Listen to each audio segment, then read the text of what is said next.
Hey everybody, it's Bus with Battles with Bus number 245, and today we're doing battle with champion strength Jinx. And so before we jump into the battles, Riot has done a small round of nerfs as we approach the holiday season and they're out of the office. The Acolyte's Reliquary has been increased in cost to 2 mana. I think that will remove it from the format. I think if Riot wanted that deck to be a part of the format, they would have messed with the shuffle, but I think increasing the cost from 1 to 2 is enough to just completely remove it. In terms of the cultists, the Flash Freeze cultist spell now costs 5. The Elusive cultist no longer has a tune. I don't think that is enough to knock the cultists out of the format. I think we're still going to see lots of Kayn and lots of Varus, but it does make them a little bit more susceptible to the aggro decks. And then the card we're playing today, the big focus and forefront of our deck, the Champion Strength, now costs 9 mana instead of 8. And so, while I think the other nerfs are kind of detrimental to those decks, this one isn't quite as bad for the champion strength decks. The all-inness to where you could pull off these turn 5 wins with the champion strength don't quite exist as much anymore. The deck we're playing here today was the kind of most all-in version of pulling off the turn 5 champion strength, but I think that fits it more in line with the big game-ending spells that Riot doesn't want to see hitting the board until turn 7, turn 8, turn 9 or so. If we look at cards like the Winding Light and the Harrowing, just these really big, oops, I win the game kind of late-game spells, they're all up in that can't play until turn 7, turn 8 space. And Champion Strength kind of fits in that same zone right now. Technically still a little bit undercosted in that sense. And so, as we mentioned, this is a deck that came out of Worlds. This is what I think is the most all-in version of the deck. If you're not quite familiar, the easy mode win with this is just having 2 elusives on the board, most commonly from something like Poro Cannon. You play the Champion Strength to turn the Poros into 5/5 scout units. You attack with scouts as elusives. Your opponent can't block. They take 10. You attack again with your 2 elusive 5/5 scouts. You do another 10 and sync up the game. And so you don't even have to try and get the full board width with the champion strength. You really just need the 2 elusives to pull that off. And so this deck goes the extra mile in terms of trying to pull all of this off. It's got Acorn the Hex Technician to cheapen up the champion strength. It's got the Forged Chiefs to give you extra spell mana. These are cards that just help you get a little bit of width so that whenever you play your champion strength, you're getting the maximum value out of it. The way we always talk about it is it's much better to play champion strength onto 6 units than it is to 3. And so those all tie in to having that completely full board and pulling it off. And then you have a bit of cycle to help you churn through and try and find that champion strength between the 3 copies of Rummage and the 3 copies of Zonite Urchin.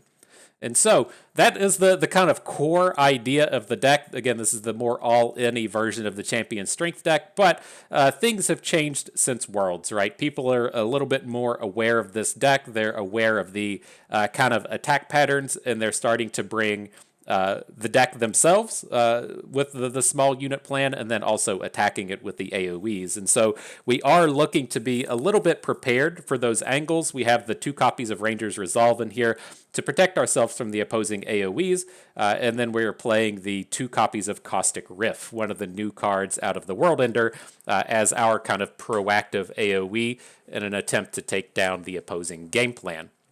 And so, we've tried to adapt here a little bit in terms of our changes to the deck. The things that I like to see in here is I have a lot of trouble playing cards like Jury Rig. I really don't like the all-inness that cards like this present you with. And so we aren't playing the full 3 copies. I'm still kind of trying to bring myself to completely cut it, but it's kind of a means to an end in this deck and getting us a little bit of discard value, getting our board full, and then also helping to get that Jinx active. And so I don't think we can quite cut it, especially with as much Jinx Draven as running around right now, but I will note that this is one of the cards that I really do not like. And then down here at the bottom, we are playing some Petricite Broadwings. You don't always see this, but as the deck is going to be a little bit slower now, with the champion strength costing a little bit more mana, I think it's important to have just a little bit of interactivity here in the early game to make sure we can maybe take down an opposing unit, since we can't quite pop off on turn 5 or turn 6 all of the time. The last thing I like to note about this before we jump into the games is you have to always ask yourself, what does this deck do if it doesn't draw champion strength, right? That can be a real pain point if you don't draw the champion strength, or now that people are aware of it, if they have a deny or a rite of negation or a Vandal signpost, whatever whatever the new one is called, and that's where Jinx comes in and pulls off a lot of thunder, having access to the super mega death rockets, and then we can get this really wide board of elusives and get some extra damage in with the inspiring light. And so I think with these champion strength decks that are trying to be very, very heavy on the front end, it's very important to have kind of a backup plan in case things go wrong. This deck does it fantastically with the Jinx and with the Inspired Light. Some of the final odd one-offs in here. Lucian was a card that started making an appearance at Worlds. I think he plays fantastically in this, having the opportunities to punish your opponent for going full AoE on you, right? As we try to prevent the AoEs with Ranger's Resolve, sometimes it's okay to let them just happen if we have Lucian on the board, and then a single copy of Teemo just to kind of upgrade our early game elusive count. I don't really like stacking the full 3 copies of Teemo in this deck. The first copy is okay. He's not as good as Acorn. He's just basically a maybe gets an extra point of damage in Daring Poro, but drawing a second Teemo is a disaster. If you get stuck with that mushroom cloud in your hand, you're really going to be regretting it. And so I don't feel like the power that we get out of Teemo himself, granted he is a lot better than just a Daring Poro, really makes up for the times we draw multiple copies and it's just a huge detriment to our hand. And so that's the deck. That's what we're doing battle with today. Let's go ahead and head on in. But you know what we have to do before the battles begin. We have to pay the pay-to-win price. And it's going to be on the old Caustic Riff here. I was a bit worried as we see Seraphine here in the background that this is the kind of card that we were just never going to play. But this is, given a prime opportunity now with so many one-health units running around. I think it's kind of neat and interesting when we can fit a card like Caustic Riff into an aggro deck. Since it also does damage to the opposing face and just the way that the meta has kind of shaped itself up. And so, good stuff. I'm ready for battle. I hope you are too. Let's head on in. Okay, and so I've mentioned earlier in the season, I hope to not drown you and overcome you with champion strength decks. I think they're just going to be, on the menu for the next few months. But I did want to say as we come in here in the upcoming battles, I feel like I've tried to really kind of drive home the idea that if you want to have nice things, you have to kind of participate in it. And what I mean with that. Here, this hand's a full keep. We can Acorn, Zonite, Urchin, the Chompers, and be reducing the champion strength. Looks good. If you want to have nice things like competitive events and big tournaments and all of that stuff, you have to do your part to help with that. The way I always described it is I grew up in West Virginia. There was always people saying, man, there's nothing to do. West Virginia sucks so much. I hate this place so much because there's nothing to do. Like, well, what do you want to do? Oh man, I want a concert to come around. And it's like, well, did you do anything to help with that? Did you go and support the small business owner? Go and watch that act you were only moderately interested in? Did you go and give a like and a thumbs up to a band on Facebook? Whatever. Did you do actual anything to help the burgeoning music scene? Nah, man, I didn't. Well, what do you expect? What do you expect? If you don't build it, they will not come, right? Kevin Costner knows all about that. And so I kind of feel like if I'm going to, be preaching it and be spitting that out, I need to bring some of my thunder in with it as well. And so I'm going to look to start playing in some of the grassroots tournaments. My problem with the tournament scene right now is it's just a matter of time, right? I don't have a lot of capability to devote 6, 7, 8 hours on a weekend to play in an event, and it's just where I'm at in life now. I understand. I spent a ton of my early life, playing in tournaments and dealing with that. I just between family stuff, work stuff, life stuff, I don't always have a 8-hour block on the weekends. But I feel like I can probably devote one weekend a month to playing in some kind of tournament, right? That doesn't sound like that big of an ask. And so I'm looking to play in the Mastering Runeterra tournament in this upcoming week. There's a tournament on Saturday, a couple days from now, looking to play in that. And then in the upcoming year, I'm looking to play in at least one tournament a month. That's kind of my my commitment, my thing, my plan in terms of putting my money where my mouth is, if you will. And so hopefully we'll be having some nice tournament coverage coming up here soon. But what that's tying into is I really like the champion strength decks. I want to have at least a little bit of preparation for these events, and so we might have to play some of these decks over and over again. Might have to play some of these decks you're familiar with already if we want to be playing in those tournaments. So this is what it is. I'm happy to be there, you know. And so this is one of these spots I was talking about here in the early game, or in the intro to the video, in the strength of Lucian, as our opponent really wants to play an AoE here, right? This is their big shutdown turn for them to be able to drop a caustic AoE, whatever it's called, kill off 3 of our 1 health units, but that also flips our Lucian in that spot. And so it's kind of a damned if you do, damned if you don't space.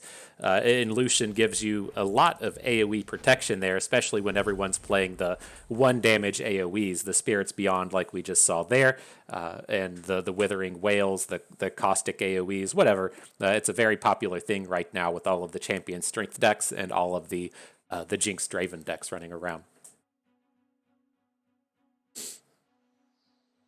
Good stuff. Victory was ours. We took him down. Now on to the Kayn Vayne. Kayn Aatrox, my bad. Curious to see how it goes.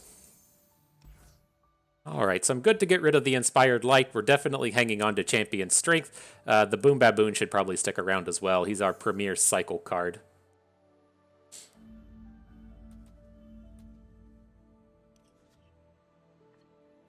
All right, but yeah, I spent a lot of time telling you all to, just go turn on Worlds. you don't have to watch it if you don't want to, but at least turn it on and mute it. That's how I kind of feel like the next step is in the kind of competitive tournament scene. Is, I don't feel like it should all be on Riot. I think that. I think Wizards of the Coast is probably the kind of premier example to where that has been tried, and I don't want to say failed, but it seems like the kind of better aspect of the tournament scene is having the tools be given to the creators, and then the tournament creators of the world have a little bit extra that they can do with that Riot support, whether or not, if Riot's going to do all of the legwork and say we have a $10,000 prize pool and all of this stuff, yada yada, maybe Riot just gives the $10,000 to the tournament promoter and they handle everything else. That's the way that you see a lot of it done with Magic. And so I'm curious to see if they'll, pass the torch on to the Mastering Runeterra folks or whoever, and just, kind of handle seasonals and such on their own. All right, what an interesting space, though. You got the triple Acorn. I think I'm okay to risk doing battle with the Blooming Cultist, given that we have these Flame Chompers in hand. We can just hook it out of combat, but that was about to be a seriously cheap champion strength. But no, where that thought was going is you'll see like the Star City events, you'll see the Channel Fireball events. So there's some people in the Midwest of America that pull off the events. I think Card Kingdom in the EU does their own kind of series of events. And it is different in the terms of Magic, right? Because in large part with a end paper Magic event, the event in terms of Star City, for the actual most majority, biggest money maker for Star City at those things, is pulling in the people so that they can buy list cards off of them, right? If they break even on the event itself, between the tournament and paying all of the judges and renting out the floor space and offsetting some cost with vendors and shit, if they can break even on all of that, the absolute gigantic biggest moneymaker for them at those things is the buy list. The getting the people in there, selling you a bunch of cards at half off of value to where you can go and resell them on the site later, right? It's just mainly a big advertisement / pawn shop is what a big Magic event is, right? It's just that's just disguised as the event itself. And I ultimately worry about digital card games and their ability to pull that kind of thing off. Like, if you are the Mastering Runeterras of the world, you throw this big event, you're really kind of just banking on pulling subscriptions into your site. You don't have that secondary piece of revenue to where you're selling something out of the game, that secondary market value that you get out of paper Magic cards. And so I do worry in the sense that piece is kind of taken away. But if we want to support it, we got to support it and do what we can. And so, turn on that stream and mute it, play in the event. Oh my gosh. Who knows how crazy the ideas can get. You come out and just play in the event. Oof. But we'll see. That's my goal for, this month and the upcoming year. At least get one tournament in a month, whether or not it is seasonals or one of the kind of grassroots events.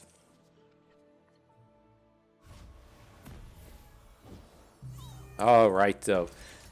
Enough tournament talk out of the way. Let's see if we can't get a movie for y'all out of this one. And so we have this reasonable aggressive opening here. We don't have any spells in hand. If we already had the Champion Strength in hand, then we could look to drop Acorn here. But without it, I want to just be chunking in as much damage as possible. We have this Inspired Light in hand that we can drop off pretty quickly if we want to look at these upcoming turns and this 5 mana that we're about to spend. If we want to spend 3 mana on units, we can drop a Boom Baboon, discard the thing to Poro Cannon, and then play Acorn. That gives us 5 units to hit with the Inspired Light on our next turn. And so really high-powered stuff that we're able to pull off here, even without the Champion Strength.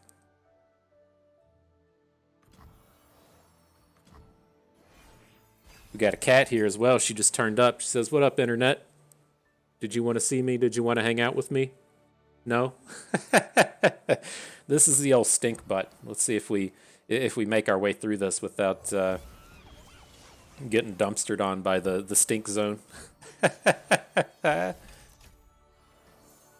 All right, so what are we doing here? We're going to get one free unit, right? Either the Jury Rig or the Chompers. I think at this point, probably just want the Jury Rig.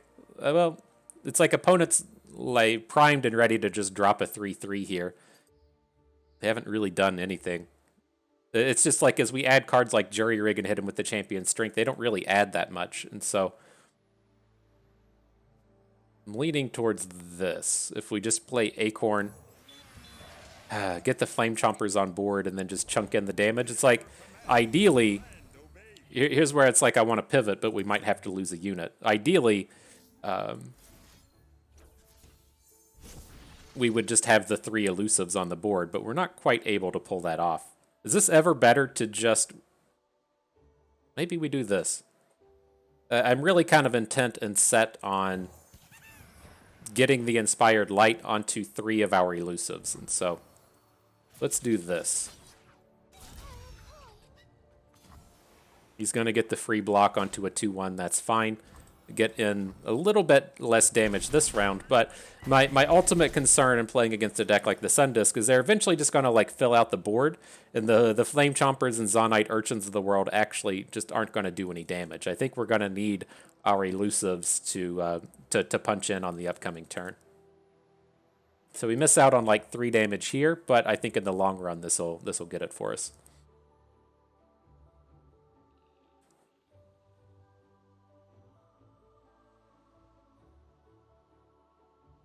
Cat is digging these scratches. I know you can't see it, but digging her claws in my arm. Not in the bad way, though. I got lucky. She jumped on me and didn't didn't just dig in. That's she misses sometimes and just digs the claws directly into my arm, but it's not that bad. It's not that bad, is it, kitty?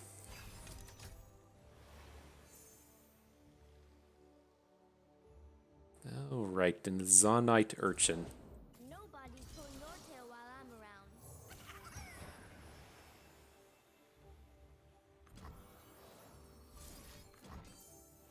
All right, well, here comes an open attack next turn. Come in for 6. Maybe get to punch in the extra 2 from the likes of Scrap Scuttler. See how it goes.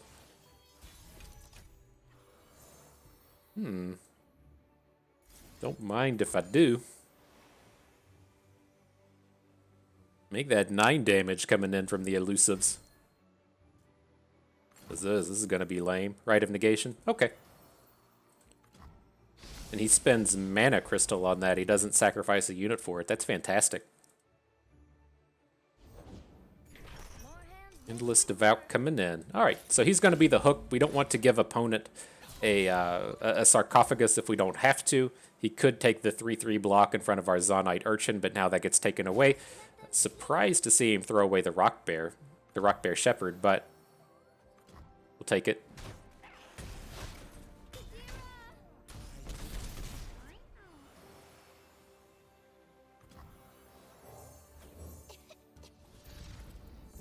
That's not Jinx.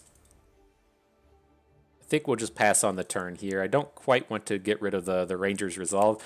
I don't expect this deck to be playing dumb shit like a Spirit Fire, but you know, with the way that the meta is shaped up and all of the really early game aggressive stuff that's kind of out there, it wouldn't 100% surprise me if a Spirit Fire existed.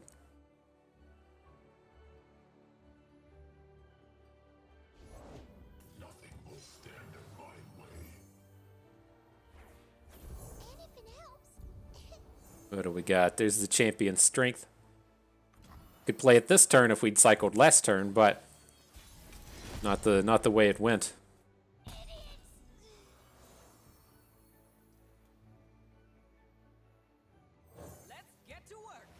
Let's get to work. Ideally, you know, tap out for something that doesn't matter. It's always my favorite play when opponent taps out for something that doesn't matter. Give us the opportunity to get this Champion Strength down.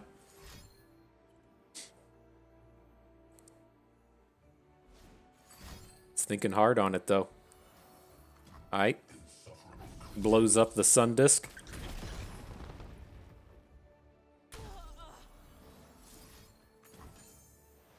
Maybe that was a little sloppy. Well, yeah, we could have just rallied, right? We could have potentially just open attacked with our 6 damage of elusives into the 6 damage of health, and then if opponent has like quicksands or ways to make it go wrong, you can still just attack twice after that, right? You get your scout attack, the scout attack gives you the token back, and so maybe the open was the way to go there since we actually had the lethal with our elusives. But we still achieved victory at the end of the day. #1 player in the world according to FTPbus.com. Can't do anything wrong. What is this? Is MF Krios here getting ready for the gauntlet?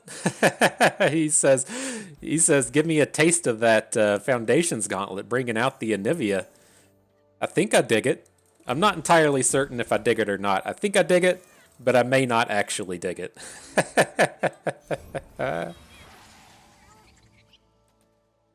All right, and we'll lead off with Acorn here. Ideally, we would get the discount on the Inspired Light, a little bit more important than getting the puff caps in from Teemo.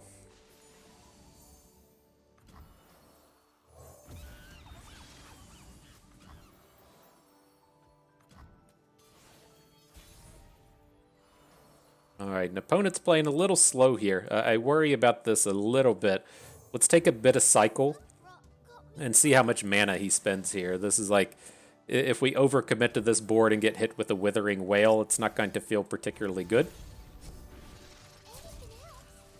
That's probably enough. Then if it comes down to it on the upcoming turn, you know, if we get AoE'd out of this, or if he plays the box or whatever, we could look to still play 4 elusives and hit him with the Inspired Light.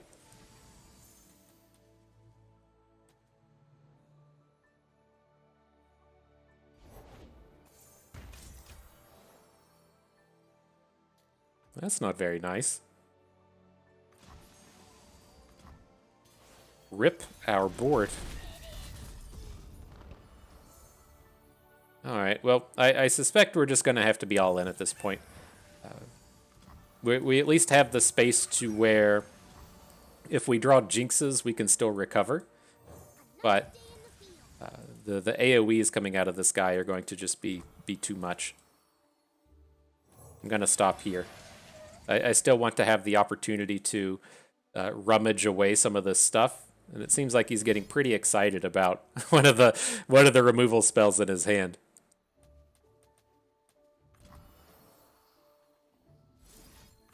All right, we'll see. This is probably about to get blown up. I just don't feel like we ever win this if we don't start slamming these in for... Like, 4 damage doesn't win the game here, right? And so maybe we, like, over-invested by 1 unit. Maybe we could have just played 3 units and then played the Forge Chief and Teemo. So that we had, like, a little bit of follow-up, but... It was very apparent that we're going to just get rocked by the AoEs, but we're not in a space to where we can really play around it any differently. It's just one of those spots to where if you can't beat a card, then you can't really play around it, right? There's no reason to play around it if you can't beat it. And so like how do we ever win that game if we're just like attacking on turn 5 with 3 power of units? It doesn't work out. Hi, Kitty. It's time for you to get down. It's been delightful spending time with you. Okay. A little bit of Jinx Riven. Let's hang on to 1 champion strength and then look for some little bit better early game. We found it. The Caustic Rift, a pretty good set of cards. All of the Reforged units only have 1 health, and so I can definitely see us pulling off pretty powerful Caustic Rifts. Although we did draw all of our late game here.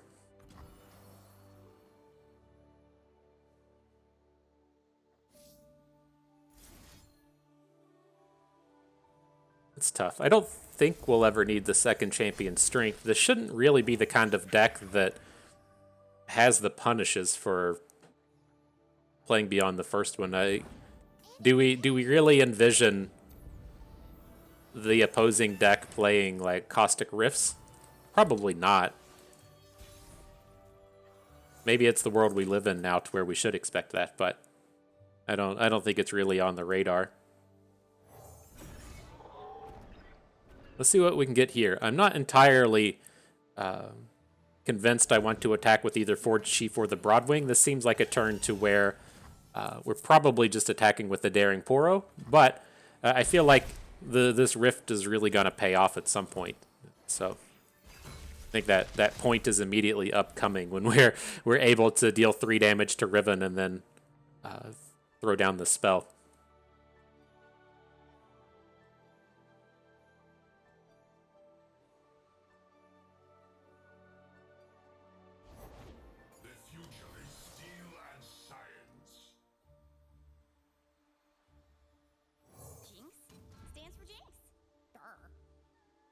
Okay.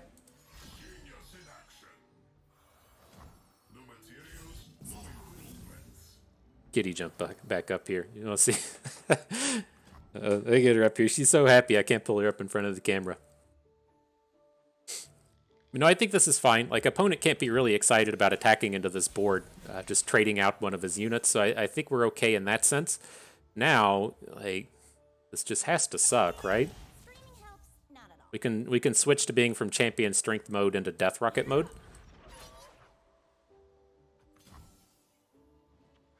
He's got the easy block into Jinx with the 2-1.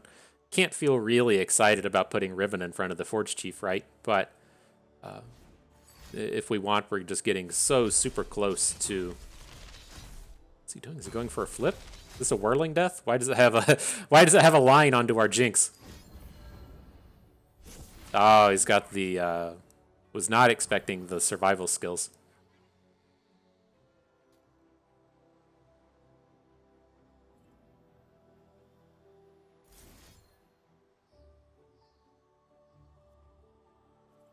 Okay, let's let this combat happen. I don't want to play the Rift and then Riff, R-I-F-F, and then have opponent play a burn spell on our bird in the middle of combat. So at least as this spot stands, we can do the 1 damage AoE to both of his units. He might be able to pull off a good one next turn. Otherwise, we can look towards the champion strength. He's probably just going to immediately flip the Riven, though, right? Sometimes you're that good with pets, yeah?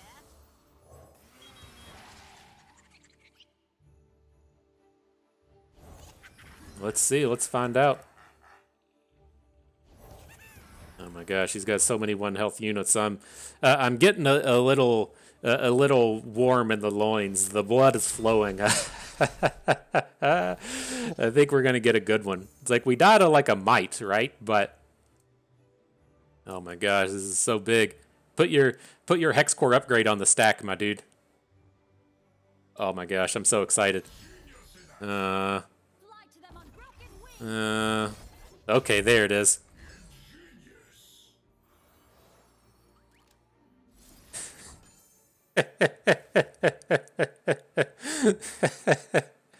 Drop a little cupcake on that one. LOL. That feels pretty good, right?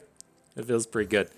Now we'll go into next turn with a 2 mana bank, the 9 mana we need for the champion strength. As long as we don't get OTK'd here, we should be looking pretty primed and ready to take this one down.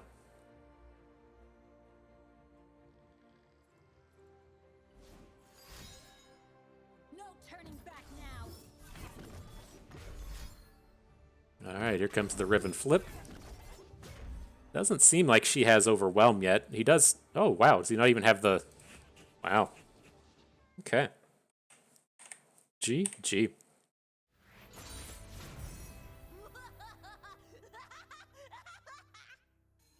That was a pretty good... It's riff, right? Like you play a guitar riff. It's not a riff, like open the portal.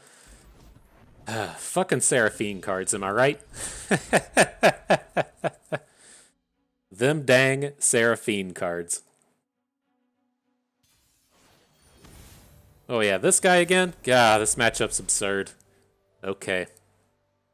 He's just out here farming the 1 health, folks.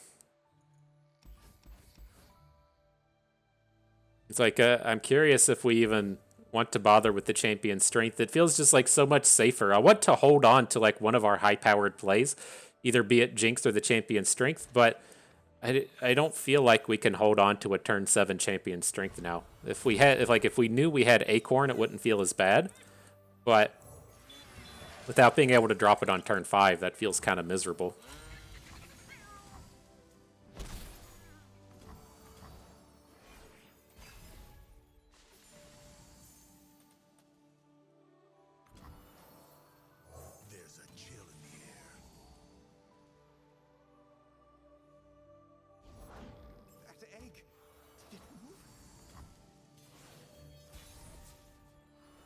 All right, what do we got going here? I mean, I think I'm just gonna go for it. Like, if he has the AoE or something for this turn, we do still have the opportunities to get Jinx on the board next turn. It's like he's about to drop in that avalanche.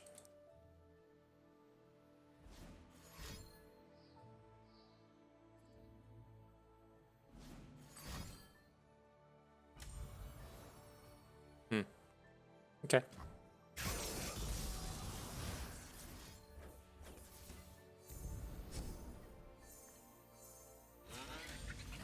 All right, no spells. Unfortunate.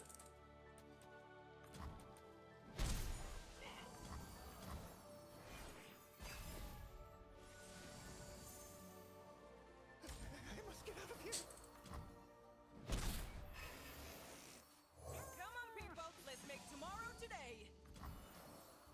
Let's get to pretty confident he had another one, right? This guy has not been particularly strong at stopping and analyzing his hand and saying, oh, this is the removal spell I should be playing right now, right? He's been doing a lot of...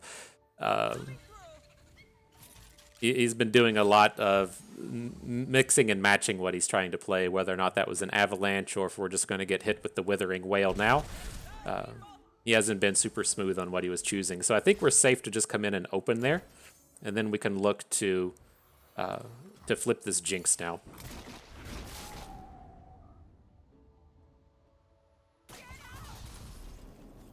So we come in with the Jinx.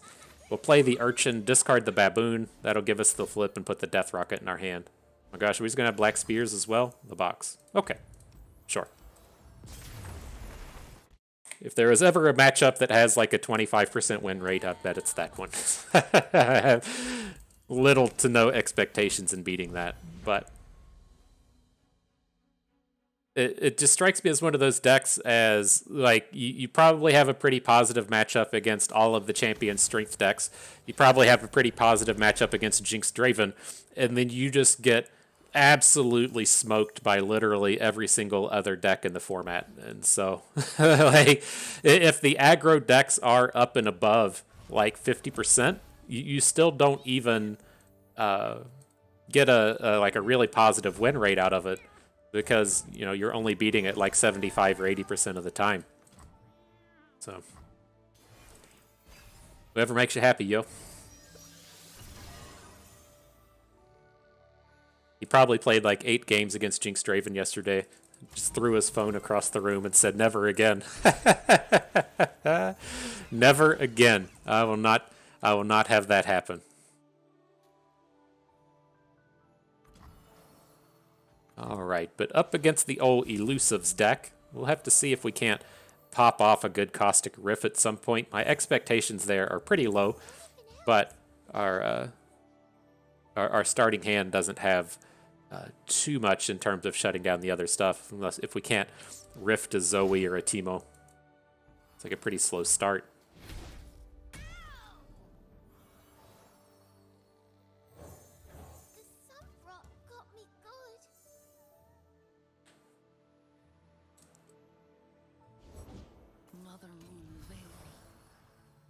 And a big elusive. Sure. So we'll throw away one unit into the big elusive. If he wants to trade his bird into a ground-based unit, it's okay. We're not getting anything out of it anyways.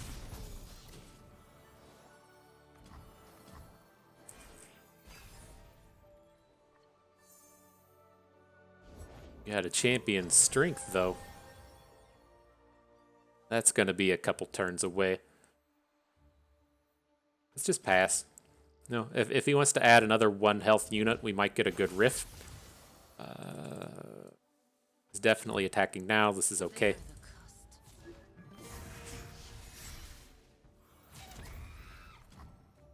Alright.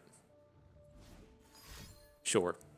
Really like seeing this Pale Cascade come down now. Because the next turn we're going to play Jinx here. And then attack next turn and probably need to get that extra point of damage in with the riff.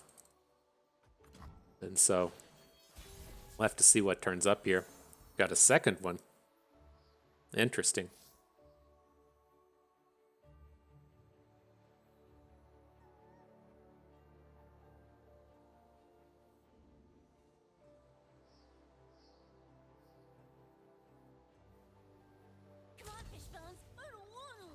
I don't wanna. Alright, let's see what he does. It should be obvious that shenanigans are afoot, but let's see if we can't get him.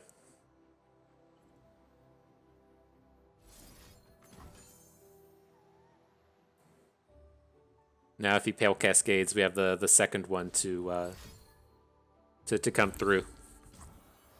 Battle Bonds, though. Whew, well, he just boomed us real good. Was not anticipating a Battle Bonds. Alright, we're not dead though, so if we can refill our board, we might have a recipe for success here. Let's get to work.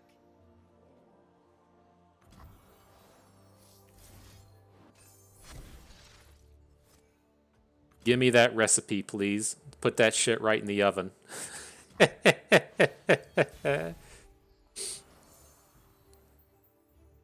got 10 mana. All right. Well, we have to champion strength with what we got. Maybe he'll start dropping pokey sticks or something, and we can get out of a bit of this mana with the Ranger's Resolve. But this is far from awesome.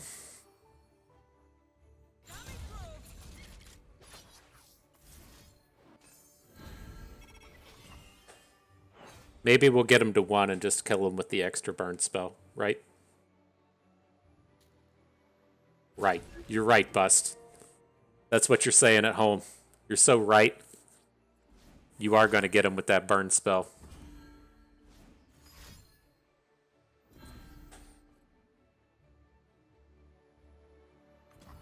No, we're not. We are not. We are not. Very close, though.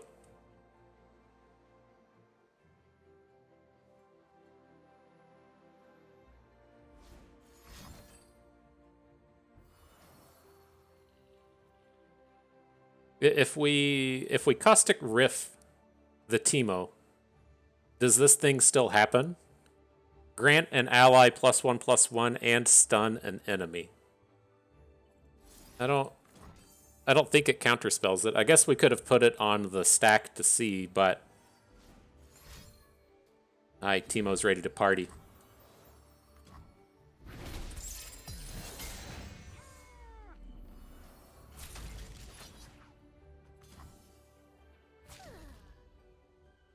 Survive this. Got tough. Surprised he's not trying to just take the damage. Right, we shrink up next turn, so we'll be back to our 1/1 size.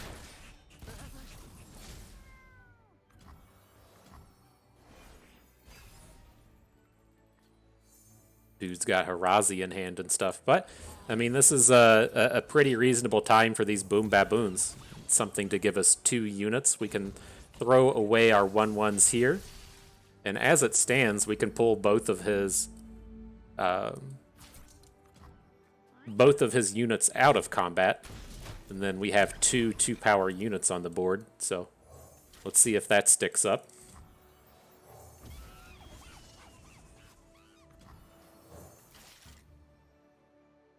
Should be good, right?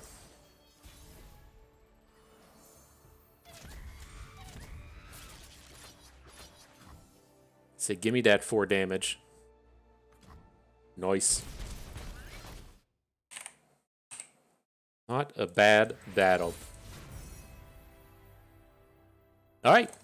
Final battle is upon us. The last one is here. Man, I even went on a big tangent about tournament events, and I stopped in the middle of the video to talk about it, and we still got plenty of time here before the hour mark, and so positive results for everyone. Y'all's getting out of here early. You're gonna have to find somebody else to go watch for the rest of your day. You got my rants. Didn't have to waste like 3 games talking about wrestling today. It was it was a pretty positive outcome. Not bad, not bad.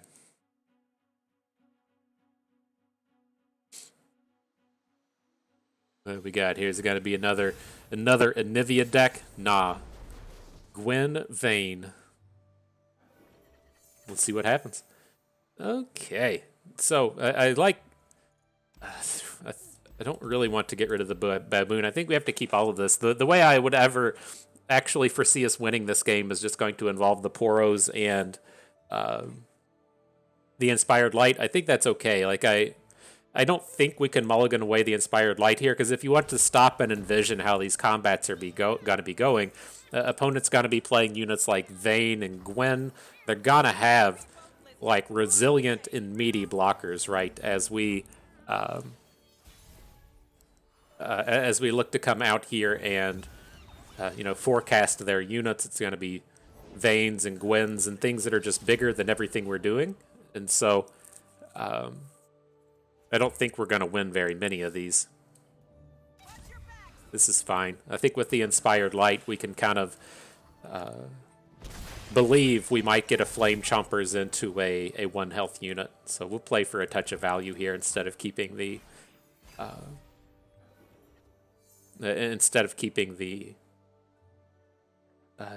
what do you call it, Forge Chief around. Maybe that's not the way to go though. Once you pick up the second Inspired Light, you just kind of know that you're about to go big on those elusives, and getting that extra point of mana would make it a little bit easier to cast.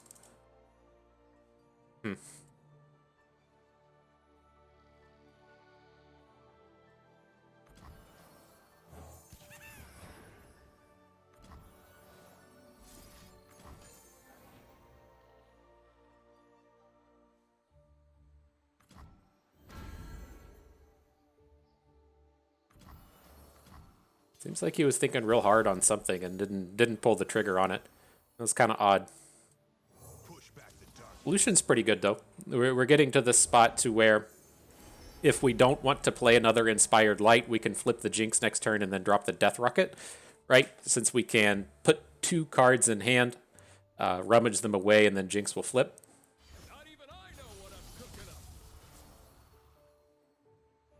This combat seems too good. Got all of our 4 attack units facing down these dum-dums.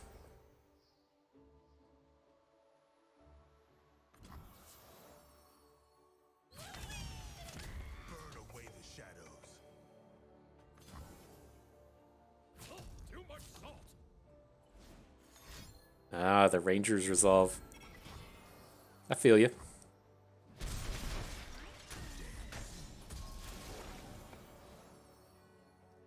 Still in a pretty good spot though. We aren't dropping that Death Rocket next turn because we spent the mana in this way, but it's nice seeing the opponent have all these 1 health units as we're about to bring the Thunder.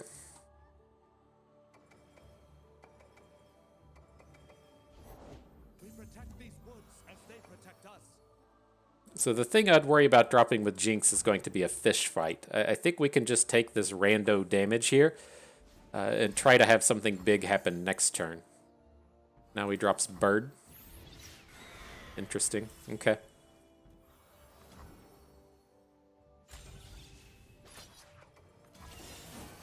Oh, I forgot he's got a Hallowed. Okay. Just you and me, Fishbones.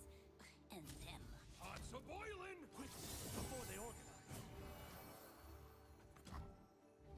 Well, he doesn't have the Overwhelm, and so I don't think we have to worry about dying to Tumble next turn.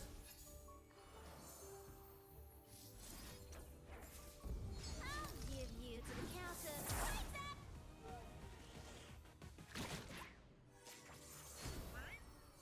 What do we got? Flame Chompers and a Chief. Remember, we're the ones who make progress happen. Let's make progress happen. Now, there is an argument, because we probably should have just Death Rocketed, right? Opponent's going to look at this and say, okay, opponent's got a Death Rocket here. I'm probably not going to just add any 1 health units to the board. But we did risk the opportunity of this Combat Cook fish fighting down Jinx, and that's going to feel pretty horrible. And so I think we should have just opened with it, because this isn't a spot where we're going to be like, ha, gotcha, you know? And so... What do you see, boy?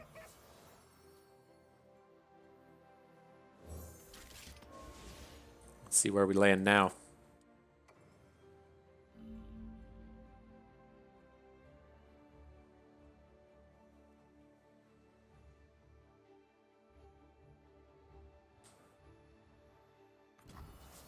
So he doesn't bring in the fish fight. We're not going to get lethaled. He's going to end up blocking Jinx. If we're going to have one of his units block Jinx, we want it to be this Green Fang Warden. And so let's do it like this. Jinx this way, you two. 1 power unit. It's actually going to do it like this. And so the idea here is that if he has a removal spell and he gets to grow the Burgeoning Sentinel, we're still going to kill it in combat with the Flame Chompers and not risk having it take down our other Flame Chompers. If we're going to lose the Flame Chompers in combat anyways, then we might as well just throw away this other one. Champion Strength. What a strange, wonderful world. All right, well, I guess that's it. If we're not getting Death Rockets, we have to at least cast our other big spell, right?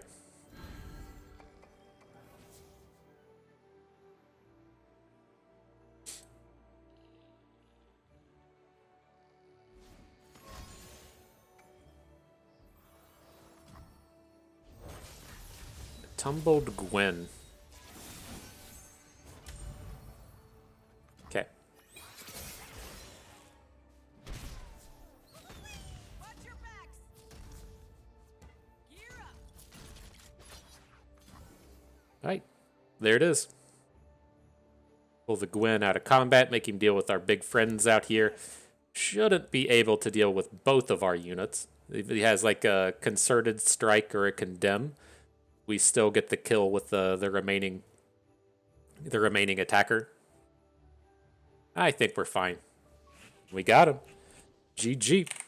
And so, yeah, not a bad set of battles. Not a bad set of battles. And so you can definitely see where the deck is weaker with the nerf to champion strength, right? I think we probably had 2 games along the way there to where we could have just championed strength on turn 5 and probably just aced it really quick. And so that is the big downside to the nerf to champion strength, right? Is we don't get that early opportunity. The earliest we can cast it is on turn 6. And if we're on the odd attacks, we can't cast it until turn 7 unless something happens like an acorn. But I think the rest of the deck is still quite good, right? I think this deck is powerful. I think that the nerf doesn't take champion strength out of the format. It just puts it in that spot to where it's the late game finisher like the Winding Light. And so you don't get that, early game free win, but it's still worthy of playing and still a very powerful card. The second piece here is, again, Jinx is quite strong. She is I think out of all of these champion strength decks, probably the best answer to the question, what happens if I don't draw champion strength? Then Jinx is just exceptionally strong with those death rockets and the angles of attack your opponent presents to take down like a heavy board control kind of space are not the same angles that they want to take in terms of handling a Jinx. And so I think that was a reasonable and strong thing there. Last but not least, in terms of the numbers on this deck, I wouldn't entirely be opposed to a secondary Lucian. He's a reasonably powerful ability coming out of that. I'm not certain if I want a second one because the ground-based units do get much worse, but the one copy of Teemo I am quite happy with. Drawing your second Teemo is pretty terrible. And then within these games, I know that we didn't get to showcase it. We didn't get much work out of these Petricite Broadwings, but I do still like them in the sense that if we're playing a mirror match or we're playing against something like Jinx Draven, and then we get to do where we, say, block a 1/1 and then try and challenge down a Draven the next turn, that's quite a bit of interactivity out of a single card in a deck that has very limited interactivity. As it stands, we're really just interacting with our 2 Caustic Rifts and the various Flame Chompers, and so having that little bit extra way to interact with your opponent, I do like. The last kind of things to talk about are the Ranger's Resolves. I'm not certain if you ever want to go up to 3, right? As the meta evolves and comes forth, and like say all of the Sejuani decks are going to be playing Spirit Fury, whatever the Udyr AoE is called, and looking at decks like ours, we're putting in Caustic Rift. We're seeing a bunch of dum-dums come out here and play a Nivea with all of the AoEs. I'm not certain if this ever wants to move up to 3 Ranger's Resolves, but I would understand it if you wanted to. And so I think that that's a spot to kind of watch out for. The thing that feels like kind of safe when you play very situational cards like Ranger's Resolve, to where, say, like we're playing Scouts, you're just stuck with it, right? If you draw 2 and 3 copies of Ranger's Resolve, you're probably going to be pretty upset with it in your Scouts deck, but you do always have the option with this to just discard it away to Rummage or discard it away to Zonite Urchin. And so this deck does have like a little bit of protection in terms of overdrawing the Ranger's Resolves, but if you ever get to counterspell a Withering Wail with the Ranger's Resolve, it's just fucking game over, right? If you get to counterspell your opponent's 5-cost spell with a 1-cost burst spell, game's just done. And so I could definitely see an argument for adding a third copy. And then the Caustic Rifts were fantastic in here today. I think we blew out 2 players with the Caustic Rift. We had lots of good interactive opportunities with it. We didn't play against Jinx Draven today, and that's one of the places where a card like Caustic Rift will really shine. We played against not really Nora. Nora was included in that Elusives deck earlier, but even with a deck like Elusives that doesn't spend a lot of time with 1 health units on the board, you can still even find some decent uses for it there. And so I was quite happy with the Caustic Rifts, and I think it probably has a home in a deck like this. It may not have belonged at Worlds when the meta wasn't quite as defined. Now that the meta is kind of sorting itself out, decks like that Acolytes deck that have all the giant stat units are just kind of gone. Then we have a little bit more opportunity with that. Now, maybe we'd be singing a different story if we played against like against Kane Aatrox like 4 games today, but it does have a lot of power in this meta and a lot of strong potential to just really swing the tide of a match. And so, good set of games. I had fun with that. I hope you did too, because that is going to do it for us today. And so I hope everyone enjoyed the video. Hope you maybe learned a thing or two along the way and had a good time watching. This is Busted Me. Thank you for being here.